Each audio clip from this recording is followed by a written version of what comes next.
ನಮ್ಮ ರೆಸಿಪೀಸ್ ನಿಮಗೆ ಇಷ್ಟವಾದಲ್ಲಿ ನಮ್ಮ ಚಾನೆಲ್ಗೆ ಸಬ್ಸ್ಕ್ರೈಬ್ ಮಾಡಿ ಮತ್ತು ಹೊಸ ವಿಡಿಯೋ ನೋಟಿಫಿಕೇಶನ್ಸ್ಗಾಗಿ ಬೆಲ್ ಐಕಾನ್ ಅನ್ನು ಒತ್ತಿರಿ. Hi friends, welcome to Sharon's ಅಡುಗೆಗಳು. ಇವತ್ತಿನ ನಮ್ಮ ರೆಸಿಪೀಸ್ನಲ್ಲಿ ಸಬ್ಬಕ್ಕಿ ಸಂಡಿಗೆ ಯಾವ ರೀತಿ ಮಾಡೋದು ಅಂತ ನೋಡೋಣ. ಈ ಸಂಡಿಗೆ ಮಾಡೋದು ತುಂಬಾನೇ ಈಸಿ. ಇದಕ್ಕೆ ಬೇಕಾಗಿರುವ ಸಾಮಗ್ರಿಗಳು: 1 ಕಪ್ನಷ್ಟು ಸಬ್ಬಕ್ಕಿನ 1-2 ಸಲ ಚೆನ್ನಾಗಿ ತೊಳೆದ್ಬಿಟ್ಟು 3 ಕಪ್ನಷ್ಟು ನೀರನ್ನ ಹಾಕಿಬಿಟ್ಟು 2 ಗಂಟೆಗಳ ಕಾಲ ನೆನೆಸಿಡಿ. 1 ಕಪ್ನಷ್ಟು ಸಬ್ಬಕ್ಕಿಗೆ 9 ಕಪ್ನಷ್ಟು ನೀರು ಬೇಕಾಗತ್ತೆ. 1 ಟೀ ಸ್ಪೂನ್ನಷ್ಟು ಅಜ್ವಾನ, 3/4 ಟೀ ಸ್ಪೂನ್ನಷ್ಟು ಉಪ್ಪು.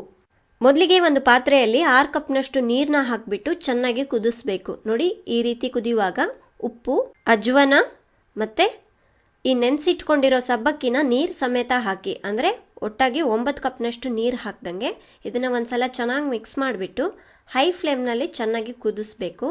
ನೋಡಿ, ಈ ಸಬ್ಬಕ್ಕಿ ಟ್ರಾನ್ಸ್ಪರೆಂಟ್ ಆಗೋವರೆಗೂ ಕುದಿಸ್ಕೋಬೇಕು. ನೋಡಿ, ಈ ರೀತಿ ಮಧ್ಯ ಮಧ್ಯ ಮಿಕ್ಸ್ ಮಾಡ್ತಾ ಇರಿ. ಈ ರೀತಿ 1/4 ಭಾಗ ಬೆಂದ ಮೇಲೆ ಸ್ಟವ್ನ ಮೀಡಿಯಂ ಫ್ಲೇಮ್ನಲ್ಲಿ ಇಟ್ಕೊಂಡು ಚೆನ್ನಾಗಿ ಮಿಕ್ಸ್ ಮಾಡ್ತಾ ಕುದಿಸ್ಕೊಳ್ಳಿ. ನೀವು ಯಾವ ಕಪ್ನಲ್ಲಿ ಸಬ್ಬಕ್ಕಿನ ತಗೊಂಡಿರ್ತೀರೋ ಅದೇ ಕಪ್ಪಿನ ಅಳತೆಯಲ್ಲಿ ನೀರನ್ನ ತಗೋಬೇಕು. ನೋಡಿ, ಇಷ್ಟಾದರೆ ಸಾಕು. ಈ ಕನ್ಸಿಸ್ಟೆನ್ಸಿ ಇರಲಿ. ಇವಾಗ ಸ್ಟವ್ನ ಆಫ್ ಮಾಡಿಬಿಟ್ಟು ಸಂಡಿಗೆನ ಹಾಕ್ಕೊಳ್ಳೋಣ. ನೋಡಿ, ಈ ರೀತಿ ಒಂದು ದಪ್ಪ ಪ್ಲಾಸ್ಟಿಕ್ ಶೀಟ್ನ ತಗೊಳ್ಳಿ. ಅರ್ಧ ಸ್ಪೂನ್ನಷ್ಟು ಹಾಕ್ಕೋಬೇಕು.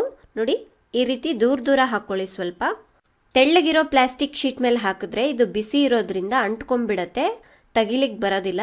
ಹಾಗಾಗಿ ಈ ಥರ ಸ್ವಲ್ಪ ದಪ್ಪ ಇರೋದೇ ತಗೊಳ್ಳಿ. ಇಲ್ಲ ಅಂತ ಹೇಳಿದ್ರೆ ಸ್ಟೀಲ್ ಪ್ಲೇಟ್ ಮೇಲೆ ಎಣ್ಣೆನ ಸವರ್ಬಿಟ್ಟು ಹಾಕ್ಕೊಳ್ಳಿ, ಈಸಿಯಾಗಿ ಬರುತ್ತೆ. ಚೆನ್ನಾಗಿ ಬಿಸಿಲಿರುವಾಗ ಹಾಕಿ ಒಣಗಿದ ಮೇಲೆಲ್ಲ ಕವರಿಂದ ಬಿಟ್ಕೊಳ್ಳುತ್ತೆ, ನೀವು ತೆಗಿಬೇಕಾದ ಅವಶ್ಯಕತೆ ಇಲ್ಲ. ನೋಡಿ, ಇದು 1 ಶೀಟ್ ಫುಲ್ ಆಗಿದೆ. ಈ ರೀತಿ ಚೆನ್ನಾಗಿ 1-2 ದಿವಸ ಬಿಸಿಲಲ್ಲೇ ಒಣಗಿಸ್ಬೇಕು. ಚೆನ್ನಾಗಿ ಒಣಗಿಸ್ಲಿಲ್ಲ ಅಂತ ಹೇಳಿದ್ರೆ ಒಂದಕ್ಕೊಂದು ಅಂಟ್ಕೊಂಡ್ಬಿಡತ್ತೆ. ನೋಡಿ, 2 ದಿವಸ ಆದಮೇಲೆ ಸಂಡಿಗೆ ಈ ರೀತಿಯಾಗಿರುತ್ತೆ.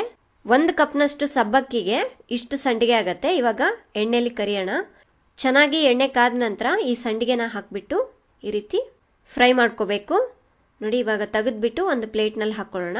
ಈ ಒಣಗಿಸಿಟ್ಕೊಂಡಿರೋ ಸಂಡಿಗೆನ ನೀವು ಒಂದು ಟೈಟ್ ಕಂಟೈನರಲ್ಲಿ ಹಾಕಿಬಿಟ್ಟು ಯಾವಾಗ ಬೇಕಾದರೂ ಅವಾಗ ಈ ರೀತಿ ಎಣ್ಣೆಲಿ ಫ್ರೈ ಮಾಡ್ಕೋಬೋದು. ನೋಡಿದ್ರಲ್ವಾ, ತುಂಬಾನೇ ಈಸಿಯಾಗಿ ಸಬ್ಬಕ್ಕಿ ಸಂಡಿಗೆ ಯಾವ ರೀತಿ ಮಾಡೋದು ಅಂತ. ಈ ರೆಸಿಪಿ ಇಷ್ಟ ಆಯ್ತು ಅಂದರೆ ಲೈಕ್ ಮಾಡಿ, ಕಾಮೆಂಟ್ ಮಾಡಿ, ಶೇರ್ ಮಾಡಿ. ನಮ್ಮ ಎಲ್ಲ ಹೊಸ ಅಡುಗೆ ವಿಡಿಯೋಗಳ ನೋಟಿಫಿಕೇಶನ್ಗಳು ನೇರವಾಗಿ ನಿಮ್ಮ ವಾಟ್ಸಪ್ನಲ್ಲಿ ಬೇಕಾ? ಹಾಗಾದರೆ ಕೆಳಗಡೆ ಡಿಸ್ಕ್ರಿಪ್ಷನ್ನಲ್ಲಿ ಲಿಂಕ್ ಇದೆ, ಕ್ಲಿಕ್ ಮಾಡಿ.